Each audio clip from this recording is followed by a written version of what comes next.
You know, watching Alien Romulus was kind of a frustrating experience because it was like someone had laid the foundations for a nice gothic cathedral only to top it off with a drive-through McDonald's. All the right ingredients were there to deliver a decent, tightly paced action horror movie. Maybe not the most original film ever made, but a decent crowd pleaser that would prove there was still life in the old xenomorph yet. But instead, the script devolved into a bunch of idiotic characters making increasingly retarded decisions purely to facilitate the plot, punctuated by relentless key jangling and shameless nostalgia bait. Get away from her. You bitch. Did IQs just drop sharply while I was away? In short, it was a film that never quite lived up to its potential, and that makes it a prime candidate for an episode of The Drinker Fixies. Now, for those of you not too familiar with this series, because I haven't done one in fucking forever, the premise unfolds thusly. Using whatever writing skill and imagination I have, I take an existing character or storyline and make tweaks to the writing to try to turn it into something a little more logical and cohesive. I can make changes to a reasonable extent, but I'm not allowed to just rewrite the entire thing, so I have to keep the same characters and general setup as before. So with that in mind, let's consider some of the biggest issues with the original movie. Well, for a start, all the key jangling and member berries can fuck right off. No more deepfake Ash, no more callbacks and stealing dialogue from other films, no more Prometheus black goo, and none of that stupid recovering the alien from the first movie nonsense. The characters and their backgrounds also felt like a weird mashup of different ideas and plot requirements that didn't quite mesh together. They're manual labourers trapped on some shithole colony that they're forcibly prevented from leaving, but they somehow also have access to orbital spaceships that they can use whenever they feel like it. No, this time we're going to give them a background that makes more sense in the context of the story. I think I can smell shite.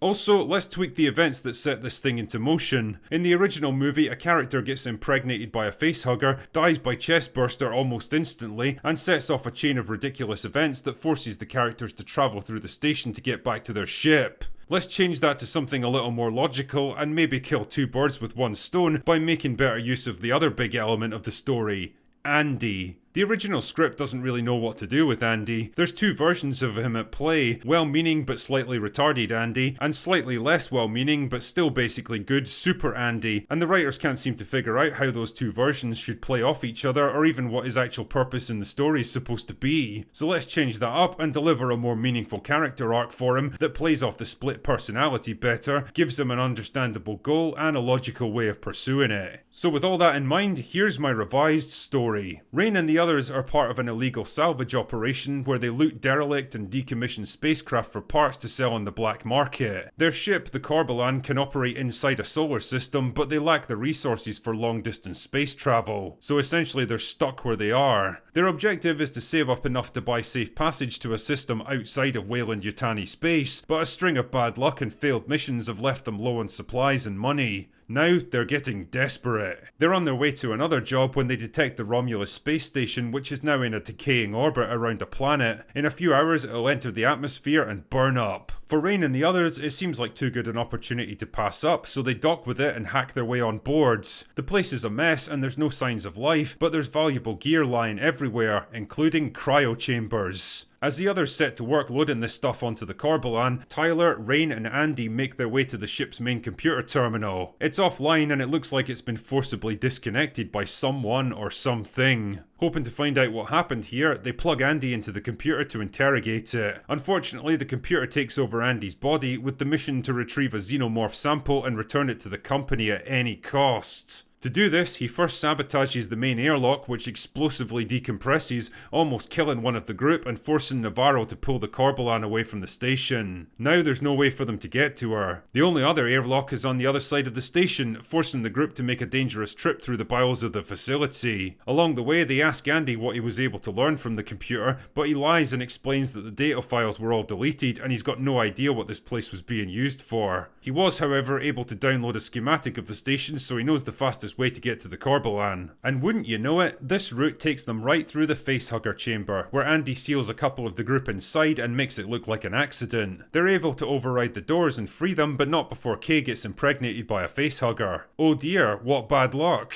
Andy suggests putting her into cryosleep and taking the Corbelan to the nearest company outpost, which facilitates his mission, but the others want it removed right away, so they order Andy to lead them to the ship's medical bay. Bjorn's getting increasingly hostile towards Andy and believes that he led them into the facehugger trap, and he almost shoots Andy before Rain disarms him. Not long after this, they're ambushed by a xenomorph and the group splits up, with Bjorn and Andy in one group and Rain and the rest in the other. Rain notices that the alien leaves Kay alone, confirming that she's carrying a chestburster inside her, and instead goes after Bjorn and Andy. As the others hurry towards the medical bay, Bjorn's cornered by the xenomorph and begs Andy to help him, but Andy explains that shooting it would compromise the hull and kill both of them, so instead he walks away and leaves Bjorn to his fate. In the medical lab, Rain and the others get Kay onto a bed and run a diagnosis on her, which confirms that she's got less than an hour before the chestburster kills her. Meanwhile, Tyler examines the research and data files that are scattered everywhere and learns what this place was really working on. During the events of Alien, Ash had taken the dead facehugger that killed Kane, put it into an escape pod and jettisoned it into space without telling the rest of the crew, as a contingency in case his plan to return the xenomorph failed. The company eventually recovered the pod and collected samples of the facehugger's DNA. At this point, Andy returns and explains that Bjorn is dead. Knowing that the others now suspect him, he decides to admit the truth, that he's actually Rook, the station's main computer who's taken over Andy's body. He reveals that the scientists here were able to engineer more facehuggers from the recovered samples, but they escaped containment and overwhelmed the crew, converting them all into aliens. He tried to lock down the station as a failsafe, but the handful of survivors shut him down and disconnected his systems before they were killed. Now his objective is to get a live sample back to the company for analysis. For this, he offers them a deal: safe passage to the airlock if they help him get Kay to the Corbelan, where she'll be put into cryosleep until the company arrives. Furious at his betrayal, Tyler tries to attack Andy, only to get easily overpowered and injured.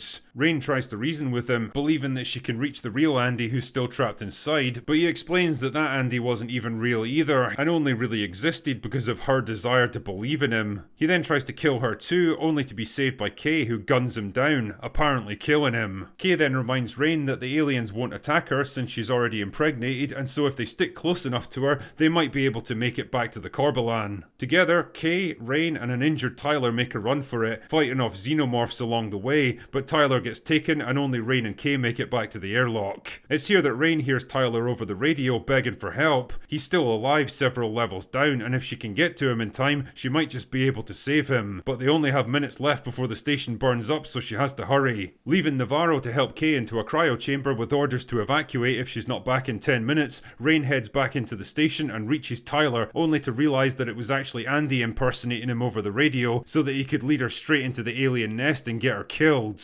Meanwhile, a damaged but still functional Andy boards the Corbelan and murders Navarro, then seals Kay inside a cryo chamber and prepares to lift off to complete his mission. With no other choice, Rain and Tyler disable the station's gravity and float back up to the airlock as the station starts to break apart around them. Andy's about to lift off when alarms start to sound from the cryo chamber, and when he goes to investigate, he finds the chamber broken open and Kay lying dead inside. It seems they were too late to stop the chestburster, which killed her and then proceeds to kill him too. Rain and Tyler make it aboard the Corbelan and lift off just as the station plunges into the atmosphere, but even as Tyler pilots them to safety, Rain notices the broken cryo chamber and realises there's an alien on board.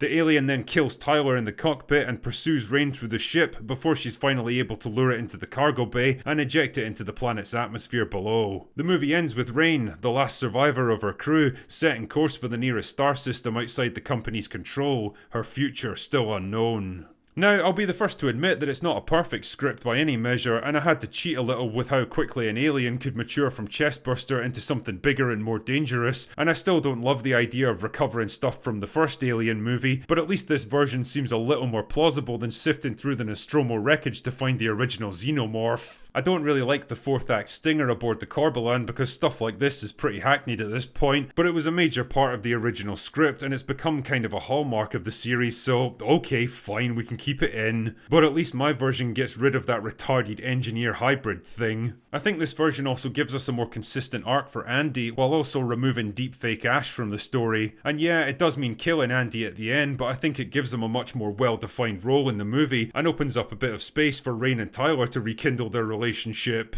For a while anyway. It also does a bit more with Kay as a character, who was just kind of a screaming damsel in distress in the original movie. Now she actually gets to be a bit of a badass and use her impregnation to help the group, and it avoids the stupid crash sequence that set things in motion in the original. So there you have it, my little attempt to fix Alien Romulus. Fundamentally, I'm still against the idea of a mid-quel retcon movie like this, and I think at best this would result in a workmanlike and fairly forgettable Alien movie, but at least the problems and flaws wouldn't be quite so obvious, and the script would treat its audience and the franchise with a little more respect. And at this point, even that feels like kind of a victory.